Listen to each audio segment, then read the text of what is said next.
Today we are going to be replacing the fuel filler neck on my OBS Ford. The engineers and designers over at Ford didn't seem to think there was any issue with putting a metal hose clamp on a metal fuel filler neck right in the direct path of where all the debris and salt and water and crap from the tires will get kicked up. So it's essentially rotted out right where the hose clamps to the body of the truck.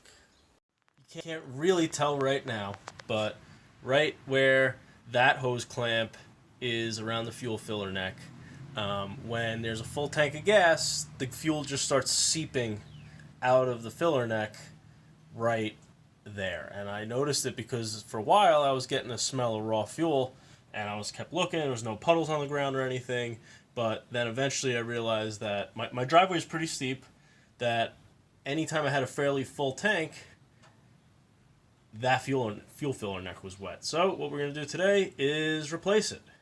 Step one is obviously going to be getting a new fuel filler neck. I originally went to the local parts stores because, I want to support local, and I went to Advanced Auto Parts, AutoZone, and Napa.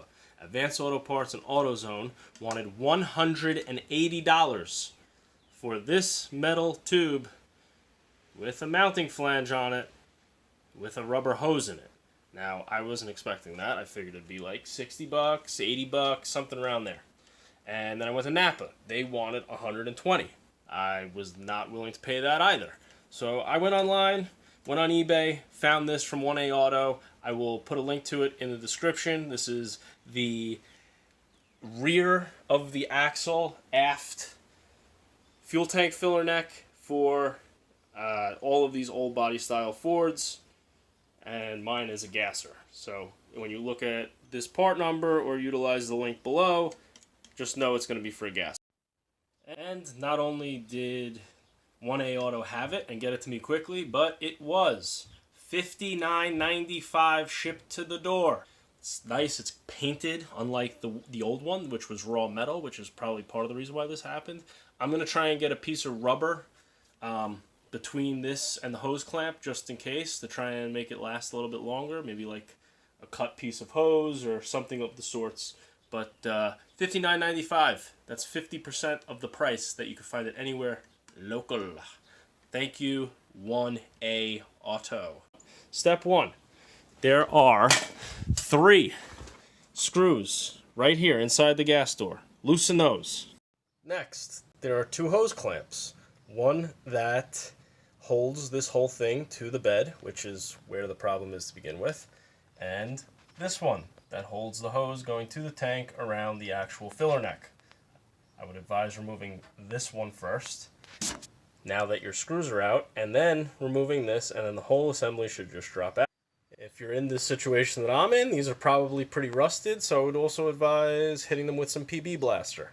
As with any rubber hose around a metal pipe, don't use a screwdriver.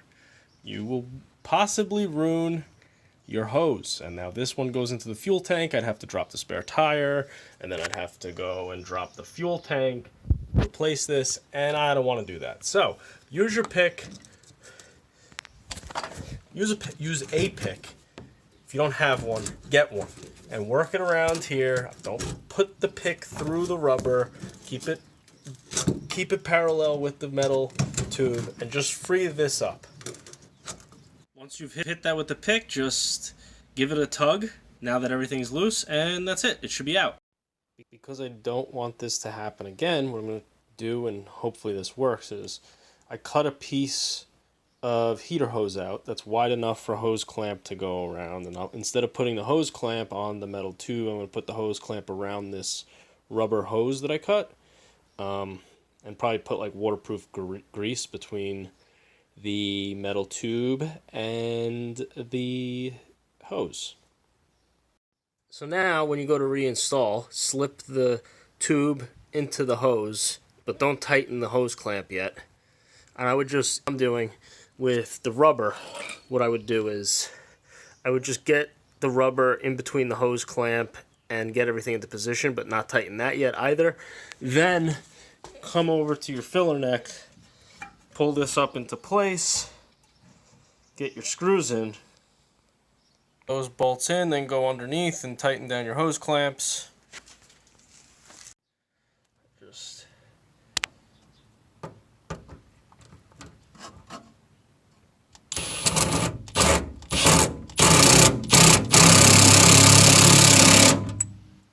and we're good. I already tightened that one. I couldn't do it with one hand. And now I can put fuel in my truck again. I got a 5-gallon can. I'm gonna just test right now, make sure that it's not leaking, and then I can go to the gas station and get some gas. Exciting. Again, this was from 1A Auto. I paid $59.95 shipped to the door as opposed to more than double that from any of the local parts stores. I will put a link to the part in the description below. And if you needed to do the front, the filler neck for the front tank before the rear wheel, it is the exact same process. The design is exactly the same. I'm not sure that the part is exactly the same. It looks like the angle might be a little bit different on the bend.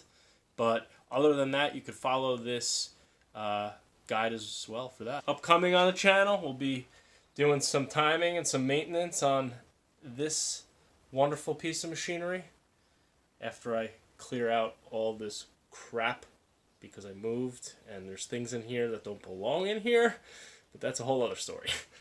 See you next time.